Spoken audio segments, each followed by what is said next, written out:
Right then guys, it's PSL here, and I'm here for the third episode in my Classic Cars Sprint Championship on F1 2017, and I should specify that it's with the 20th century or Class 2 Classic Cars. I've already done the championship with the Class 1 or 21st century Classic Cars. Anyway, last time out we were at the Circuit de Catalunya for the Spanish Grand Prix, the second race in this 6-race championship, and to be perfectly honest, it was another 1992 Williams domination. Just like in the first race I dominated around Silverstone. Here, in the Circuit de Catalunya, it was more Williams domination, to be quite honest. The 88 McLarens were really just in the way, really. They were just roadblocks, to be perfectly honest, and the 91 McLarens didn't fare much better that Grand Prix, but well, you can see on the championship, I'm leading it. My teammate in another 92 Williams is second. You've got a 98 McLaren in third. But, as it says at the top, round 3, Hungary is the Hungarian Grand Prix. And as we know, the Hungaroring is a much tighter, twistier, slower speed circuit, and there's not as many overtaking opportunities. So, the 88 McLarens, and I think certainly the 91 McLarens, could do well here. So then, here we are on the starting grid for the Hungarian Grand Prix. There's Jonas Schiffer again. We saw him in the previous round as well. I don't know why the game keeps highlighting him. But there is Esto Sari. Whoever he is, it doesn't matter who he is. What matters is the car he's driving. He's starting on pole position, and there you can see one of the 92 Williams starting towards the back. In fact, I think that is Alex Murray, my teammate, who won the Spanish Grand Prix. So we've had 2 races and 2 wins by 92 Williams. Let's see if we can carry that on, or just Williams wins. But as you can see, an 88 McLaren at the front and a 91 McLaren. 95 Ferrari in third place. And that car's pretty quick as well. A 92 Williams, Jonas Schiffer in 4th. I didn't actually realise there was a 92 Williams that had still yet to score points, but I have, Alex Murray has, I believe the other one has, the third one has, and then there is a 4th one. There's 4 of most model of car. I think there's 4 98 McLarens. I think there's only 2 88 McLarens, and I think maybe only 2 91 McLarens, and then 4 of the rest. It's divided something like that. But anyway, the lights are coming on for the third round in the Classic Cars Sprint Championship, and it's underway, and my start is reasonably good, so is Alex Murray's. But look at that, Howard Clark in the 98 McLaren. His start is dreadful, unlike in Spain when his start was so good that it actually held me up on the brakes into the first corner. Nowhere to go. Howard Clark is to my right hand side, can't go to the inside of everyone else then, so gonna have to try and do a cutback early on the power. Yeah, that's sort of worked. I've got a bit of momentum on Howard Clark along with one of my teammates. I'm into 18th, now 19th, potentially now 20th actually. Howard Clark late on the brakes inside line. He's got past not all of the 92 Williams, but 3/4 of them. So we got 3 of the 92 Williams at the back, and that's weird because obviously we're at the back because we're successful, because we're good. And you wouldn't hear that phrase in real life F1, but then again, that's because you don't get reverse grids in real F1, and if you did, that would be controversial. But I think from an entertainment standpoint, brilliant, but from a sport perspective, very weird. Anyway, let's not talk about that. I've got to get past my teammate, and I've done it pronto. So 18th place, 2 overtakes in a lap. That's not a good ratio. Not if I want to score points. I need a lot more overtakes per lap.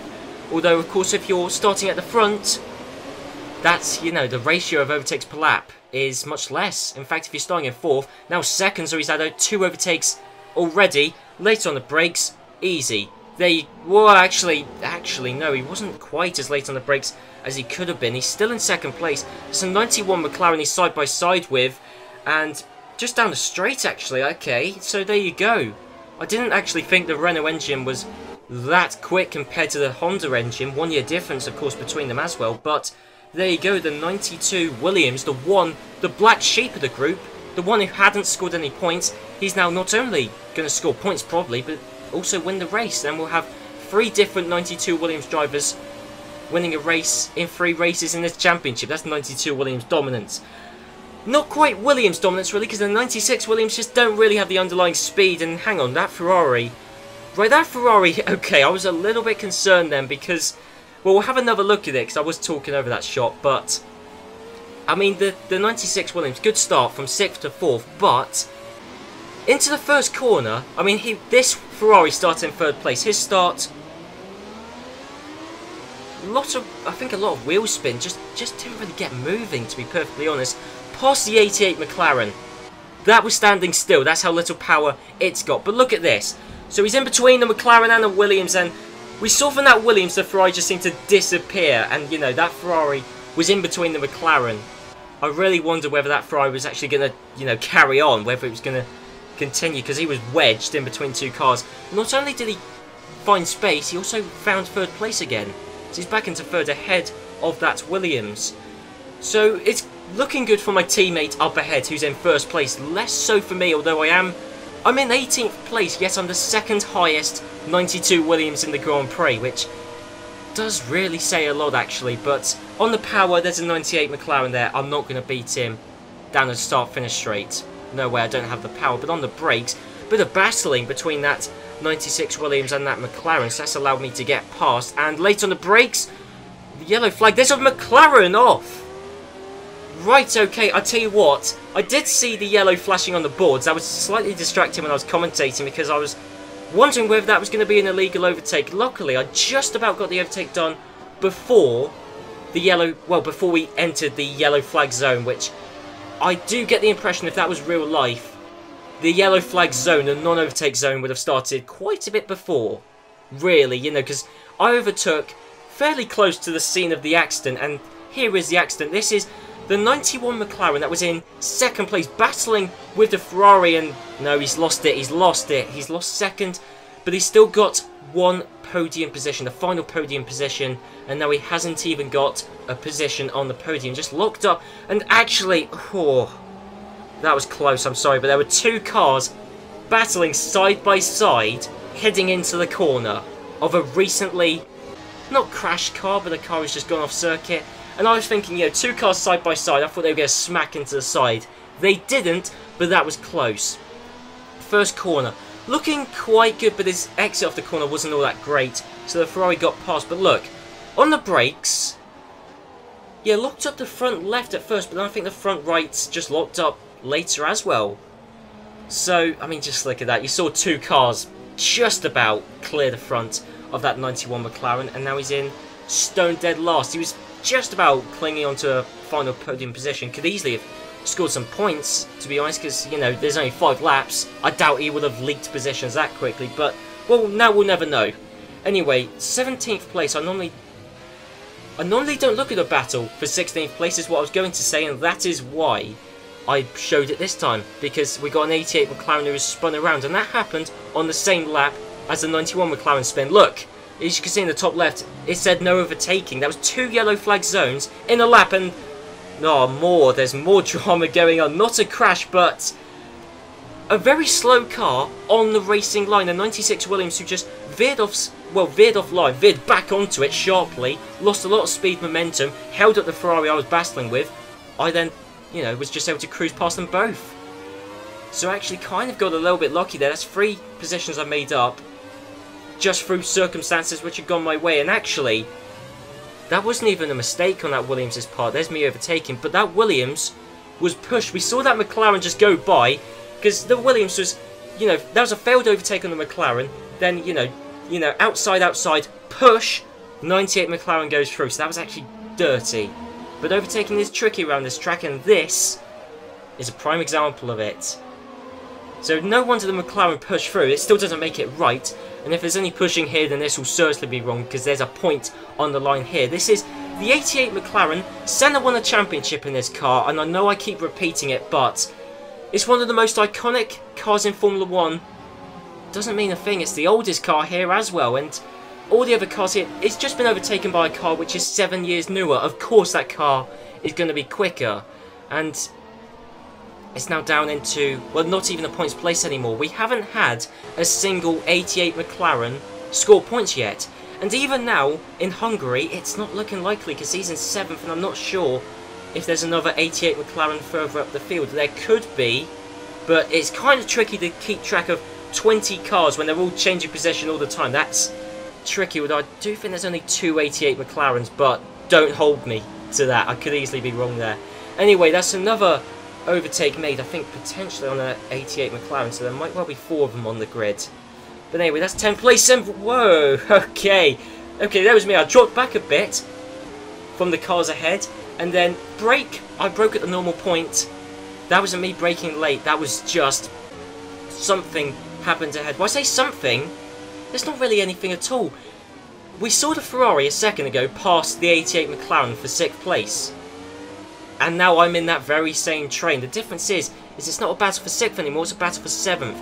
Up from 10th to 9th because of that 98 McLaren which just moved out of the way. So 9th place, we've got another 95 Ferrari who's going to try and, the next lap, get past. And whoa, what happened to that Ferrari? There wasn't any contact, but he just veered out of the way. That was like blue flag situation. That was very odd. Violent moving out of the way. There's not going to be that from the 88 McLaren, but there's not going to be that much resistance either. Resistance is futile in that situation. Inside line, ABS, more power, quicker car, traction control. That car has, none of it. No advantage that 88 McLaren has. So yeah, he's definitely out of the points. As you can see, this is the battle. Well, 2nd, 3rd, and 4th. I mean, it's not really. Well, yeah, actually, it is still a battle for 3rd. Sorry, I thought the 98 McLaren was just going to cruise by. That was a bit naive, but kind of got past that 96 Williams fairly easily. It wasn't really so much a battle, more just, I was going to say a skirmish. That's not even really true. It's just, he made one move and got into 2nd. I wasn't actually meant to leave that speed up. Okay, that's an editing faux pas on my part, but I really can't be bothered to re-record this entire commentary just to fix that. So, 3rd place, 95 Ferrari locked up in the same way that the McLaren did. That's the 2nd time now that a car in 2nd has locked up heading into that corner. It's like the 2nd car curse, because this Ferrari was gifted 2nd. In fact, no. He got 2nd just before that McLaren locked up. So that McLaren had just moved down to 3rd. But even still, it's a podium position given up in exactly the same way. Although, a bit better. Actually, I'll be honest, a bit cheeky to rejoin the track that soon after, because, that 96 Williams did have to back up the power, but still, 2nd to 4th just from a simple driver mistake. And Ferrari only have one car, and, he's not representing Ferrari very well, to be perfectly honest, but here we go. We've got a 98 McLaren. He's past the 88 McLaren. 10 years difference. Overtake was pretty easy there, but that's important. We just saw I got past the 88 McLaren not all that long ago, hence why I'm now not that far behind the final points position car in the 95 Ferrari. But the 98 McLaren getting by as well means we will have to watch out for him. I'm looking in the mirrors. I'm not seeing a 98 McLaren, but we will have to keep an eye out for him because he's in clay there as the quickest car on the field by some margin. So we'll have to keep an eye out on him, especially as I can't even use the full potential of my 92 Williams, and even if I could, it's still a lot slower than the McLaren. The McLaren's a way back. That's good. Let's not worry about him. He's not even in the points place. It doesn't matter. I'm not in the points place. That's that's the real big battle here, because I've got a Ferrari, much slower car. Generally speaking, I could, if I could just ghost through him, it would be so easy to overtake. But you can't. I've actually got to find some space and get past it. It's such a narrow track, and we've got this chicane where you could overtake, but no, the cars are just too wide and there's not really the manoeuvrability, but no. In fact, I thought we were going to see a repeat of the move I made on the 96 Williams at Spain. Just try and do a cutback, let them go deep into a corner, I then go slowly cut back. That didn't work. Do you know why? Because the track isn't as wide as Spain and there's not the high-speed corner to go onto. There's nowhere really to pass. And, there's a start-finish straight, sure, but this is the final lap, so I cannot do it on the start-finish straight. We got a guy win, fantastic, that's my teammate in the 92 Williams, I don't care, second to last corner, inside, and don't tell me I've got past. That's, wow. I even ran it deep. I was really taking the piss there as I got past, because I even ran deep so the 95 Ferrari couldn't make a move back, and I've taken 6th place. Honestly, that is a shock. That is a real shock, but, of course, if that 90...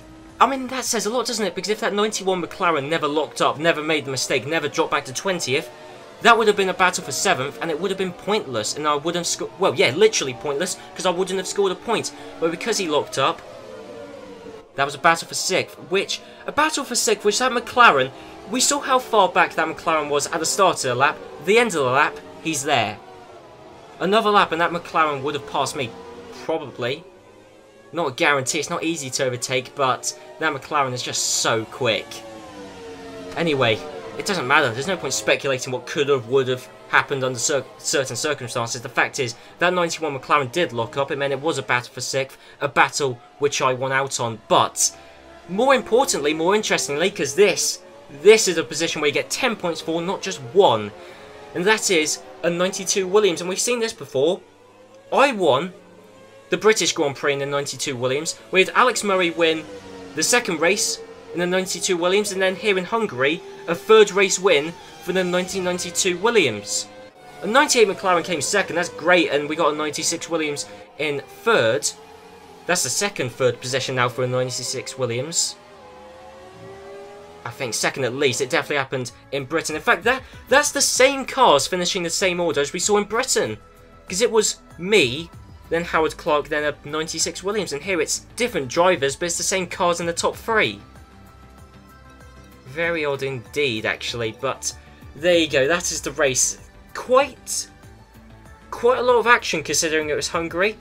You know, we've had a car spin around. We had 2 cars lock up, one of which ultimately actually did change the fact. You know, ultimately I wouldn't have scored points if it wasn't for that 91 McLaren locking up, but the 95 Ferrari, sorry, that locked up cost himself a podium position. Anyway, Ferrari haven't done all that well in the championship so far, but Williams have, specifically the 1992 Williams, the Williams FW14B, because our drivers are 1st, 2nd and 3rd in the championship. There's no constructors or teams or car championship, really. There's no team championship. There couldn't be, because it wouldn't be fair, because there's not 4 of every car, so you'd have to do sort of a mean average for it to be fair, but there isn't a team's championship is what I'm trying to get across, but if there was, it would be 92 Williams dominance. All of the 92 Williams have scored points, which wasn't the case heading into this Grand Prix, and 3 of them have won races. Complete dominance, but of course, now that we've all scored points, we'll all be starting at the back. I mean, you could see on the race director screen, the 92 Williams that won, starting in 4th. He won't have that luxury next time because, I mean, I got lucky with the lottery draw, the starting grid draw in the 1st round.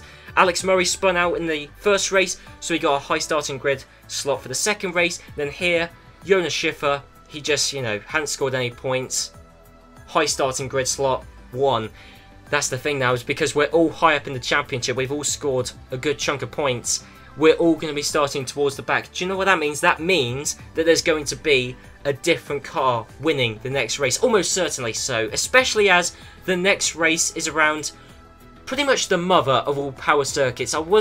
Generally I would give that title to Hockenheim, but that's the old Hockenheim. That hasn't been an F1 for ages, although they should drag it out for this championship. That would be a good laugh. But it is the new mother of all power circuits in F1, Monza. And here's the thing, the Italian Grand Prix around Monza, you would hope maybe that Ferrari would do well there. They got a V12 engine. It's not really about the engine, really, it's about the power output and the overall performance. And here's the thing, is the 98 McLaren, it may be the smallest car here, but it packs the biggest punch. That is the quickest car in a straight line. So that's my tip for the race win in Monza, because it is the quickest car in a straight line by some margin. All of the other cars are broadly the same, apart from the 88 McLaren, which is very slow in a straight line, so I still don't think we're going to see much from the 88 McLarens. They're the slowest car overall, and the slowest car in a straight line, so around Monza it's got no hope. But there's no point in me speculating about it when we can watch the next episode in hopefully just a few days' time. That episode will be out, so I'm sure I'll see you guys then.